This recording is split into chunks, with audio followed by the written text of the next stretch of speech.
Assalamualaikum warahmatullahi wabarakatuh.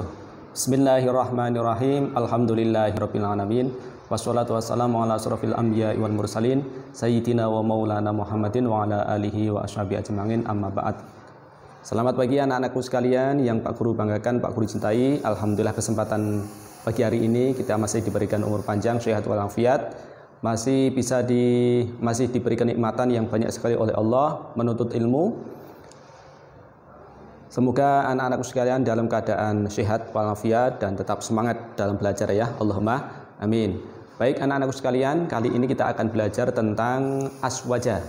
Nah, mungkin baru kali ini adik-adik mengenal ataupun belajar tentang aswaja. Namun sebelumnya mari kita awali pembelajaran kali ini dengan bacaan basmalah dan juga kita kirim doa, kita kirim Fatihah untuk guru-guru kita. Semoga bermanfaat ilmu yang kita pelajari nanti. Allahumma amin. Kita buka dengan bacaan basmalah. Bismillahirrahmanirrahim. Ila hadrati habibina wa syafi'ina wa maulana sayyidina Muhammad sallallahu alaihi wasallam wa alihi wa azwajihi wa dzurriyyatihi wa ibadihi. Ila hadrati jami'il masyayikhina wa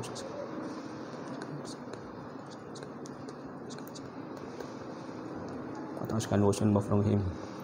Tsumma ila hadrati jami'il masyayikhi lirbayh. Alif Al-Fatihah. A'udzu billahi minasyaitonir rajim. Bismillahirrahmanirrahim. Alhamdulillahirabbil alamin arrahmanir rahim maliki yaumiddin.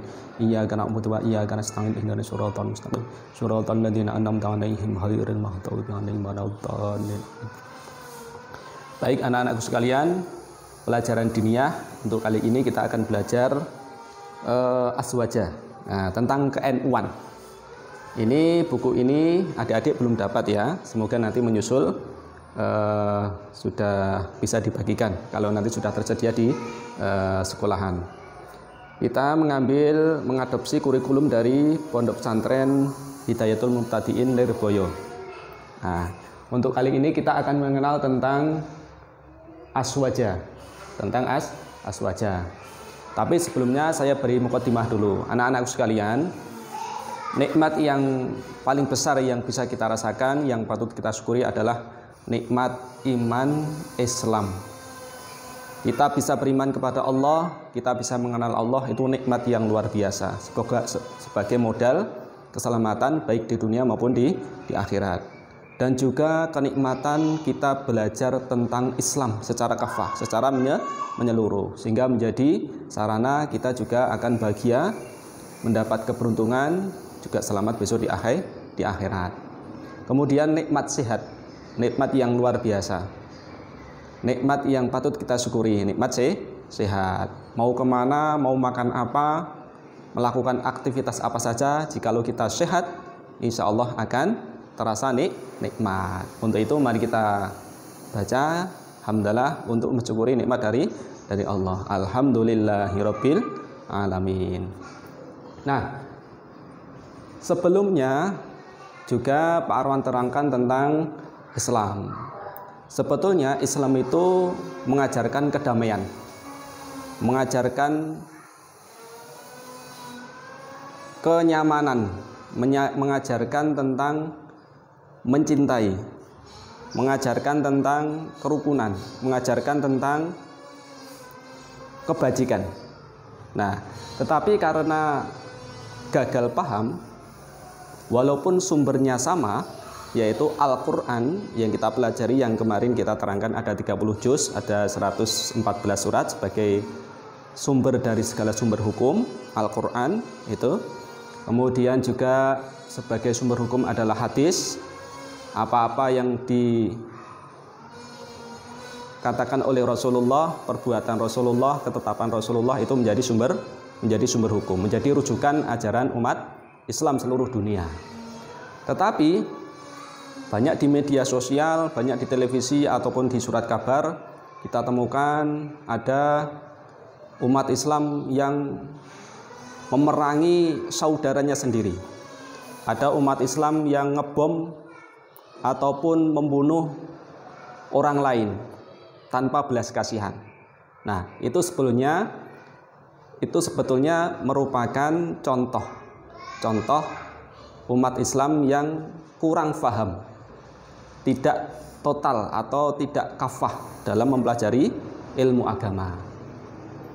Kenapa sampai begitu? Karena perbedaan pemahaman, kegagalan pemahaman. Al-Qur'annya satu sama, hadisnya juga dari Rasulullah, hukumnya Al-Quran dan Al-Hadis, tetapi karena ada perbedaan penafsiran, perbedaan pemahaman atau gagal faham dalam memahami, mungkin salah guru, salah teman, salah dalam mencerna ilmu, tidak dari guru yang bersambung sampai Rasulullah, tetapi hanya membaca buku secara otodidak, akhirnya menjadi bingung atau salah paham. Nah, biar tidak salah paham, biar supaya kita bisa memahami ilmu tentang ajaran Islam secara baik dan benar, maka tentu sedikit demi sedikit kita belajar tentang Islam itu sendiri. Dari mulai kita mengenal Ahlus Sunnah wal Jamaah. Nah, Ahlus Sunnah wal Jamaah atau sering disingkat dengan Aswaja, terdiri dari 3 kata. Yang pertama adalah ahlun, artinya pengikut. Yang kedua as-sunnah. Yang pertama tadi ahlun, yang kedua as-sunnah. Ini artinya jalan atau langkah. Yang ketiga jamaah, artinya perkumpulan. Nah, ini kalau digabung 3 kata ini secara istilah Ahlus Sunnah wal Jamaah artinya golongan yang setia mengikuti Nabi Muhammad SAW serta para sahabatnya. Jadi siapapun umat Islam yang dalam pemikirannya, dalam keyakinannya, dalam perkataannya, dalam perbuatannya itu sesuai dengan ajaran Nabi terdahulu, Nabi kita Muhammad SAW, serta sesuai dengan apa yang dilakukan oleh sahabat Nabi. Sahabat itu siapa? Sahabat itu adalah orang yang hidup pada zaman Nabi Muhammad, bertemu dengan Nabi Muhammad dan mengikuti ajaran Nabi Muhammad SAW. Contohnya siapa? Contohnya Sayyidina Abu Bakar As-Siddiq, Sayyidina Umar bin Khattab, Sayyidina Utsman bin Affan, Sayyidina Ali bin Abi Thalib. Nah, itu adalah contoh-contoh dari sahabat Nabi. Insya Allah, kalau ilmu tentang Islam, ajaran Islam yang kita terima itu sesuai dengan apa yang disampaikan oleh Nabi Muhammad, sesuai dengan apa yang disampaikan oleh para sahabat, sesuai dengan keyakinan para sahabat dan Nabi Muhammad, sesuai dengan perkataan ataupun perbuatan para sahabat dan Nabi Muhammad, insya Allah itu ajaran yang benar, itu ajaran yang betul. Nah, bagaimana cara mendapatkan ajaran yang sesuai dengan Nabi Muhammad? Tentu harus bersambung, tidak terputus. Nabi Muhammad punya murid, yaitu sahabat. Sahabat punya murid, yaitu tabi'in. Tabi'in itu adalah golongan orang yang hidup pada masa sahabat yang mengikuti ajaran sahabat. Disebut siapa? Tabi'in. Nah, tabi'in ini punya murid juga, tabi'in. Terus tabi'in punya murid lagi sampai kepada para wali songo, kemudian sampai kepada guru-guru pengasuh pondok pesantren di Nusantara. Punya santri, terus santri punya murid sampai kepada kita. Nah, sehingga ilmunya itu bersambung. Kalau ada keterangan dalam kitab yang belum paham, bisa langsung diterangkan, dijelaskan oleh guru-guru kita. Dan penjelasan itu sesuai dengan apa yang diajarkan oleh sahabat, yang sesuai juga berdasarkan ajaran yang disampaikan oleh Nabi Muhammad. Nah, dengan begitu, insya Allah ajaran Islam itu ajaran yang benar, yang kafah, yang membawa kedamaian, membawa kenyamanan dalam hati, menjadi sarana kita selamat di dunia maupun di akhirat, mendapatkan ridho dari Allah Subhanahu wa Ta'ala. Nah, itu. Kemudian, kenapa kita mempelajari ini? Supaya kita bisa memilih dan memilah Karena era zaman sekarang ini banyak sekali perbedaan, umat Islam banyak terpecah, dan itu sesuai dengan teori, sesuai dengan sabda Rasulullah SAW bahwa umat Islam besok akan terpecah sampai menjadi 73 golongan. Ada yang mengatakan 72. Nah, kemudian siapa yang selamat? Yaitu mereka ada golongan yang setia mengamalkan apa yang diperbuat Nabi dan sahabat beliau. Jadi sesuai keterangan yang ada di depan tadi, bahwa dari umat Islam yang terpecah tadi, itu yang selamat itu adalah mereka yang ajarannya itu sesuai dengan ajaran para sahabat, ajaran Kanjeng Nabi Muhammad SAW. Nah, kemudian kenapa istilah Ahlus Sunnah wal Jamaah itu mungkin jarang dikenal atau jarang diutarakan pada zaman sahabat. Itu dulu karena pada zaman Nabi Muhammad, zaman sahabat, itu ilmu-ilmu yang ada itu belum populer dibukukan, belum tersusun secara sistematis. Ilmu-ilmu ataupun hadis-hadis itu baru dihafal oleh para sahabat. Baru era setelahnya itu kemudian disusun, ditulis dalam suatu kitab, sehingga ada bukti otentik kalau itu adalah ilmu yang sesuai dengan ajaran para sahabat, sesuai dengan hadis dari Nabi Muhammad SAW. Ini kira-kira istilah aswaja itu adalah sekitar muncul tahun 300 Hijriah. Pelopornya adalah Imam Abu Hasan al-Asy'ari. Nah, apakah ajaran Ahlus Sunnah wal Jamaah yang dipelopori oleh Imam Abu Hasan al-Asy'ari itu merupakan ajaran baru? Bukan ajaran baru.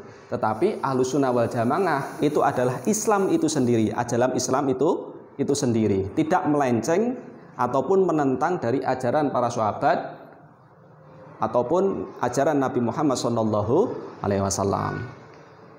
Nah, kalau di Nusantara ataupun umat Islam seluruh dunia, bisa dilihat nanti di buku, nanti saya fotokan, nanti bisa dipelajari.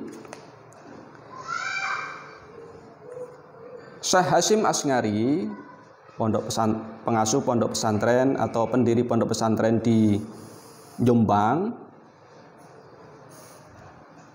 memberikan sambutan pembukaan deklarasi berdirinya Jam'iyah Nahdlatul Ulama, menandaskan, nah ini ada keterangan, ciri Ahlus Sunnah wal Jamaah dalam bidang fikih ini merujuk salah satu dari 4 imam madhab. Siapa 4 imam madhab itu? Yang pertama adalah Imam Abu Hanifah, kemudian Imam Malik, yang ketiga Imam Syafi'i, kemudian yang keempat Imam Ahmad bin Hambal.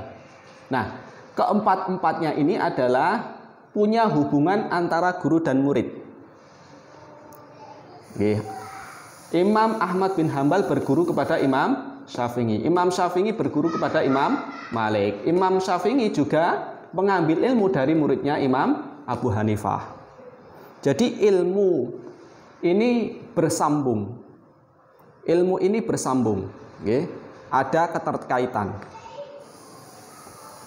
Kemudian yang kedua, dalam bidang tasawuf banyak merujuk ajarannya Imam Junaid al-Baghdadi.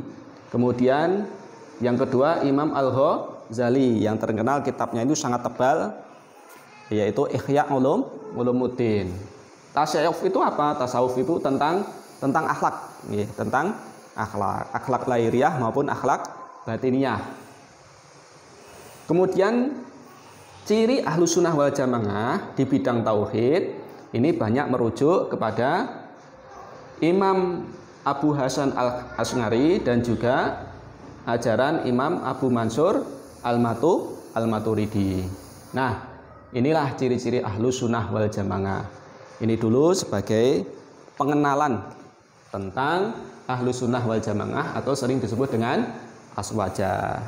Dengan mempelajari ini, manfaatnya, semoga kita yang pertama memilih guru yang tepat sebagai pendidik kita supaya dapat ilmu agama Islam yang benar.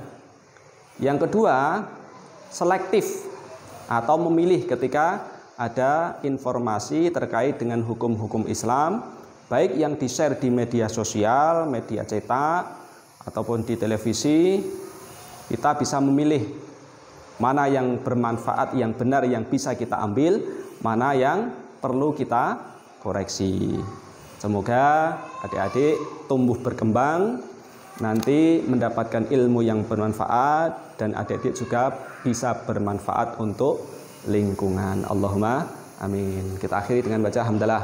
Alhamdulillahirabbil alamin. Assalamualaikum warahmatullahi wabarakatuh.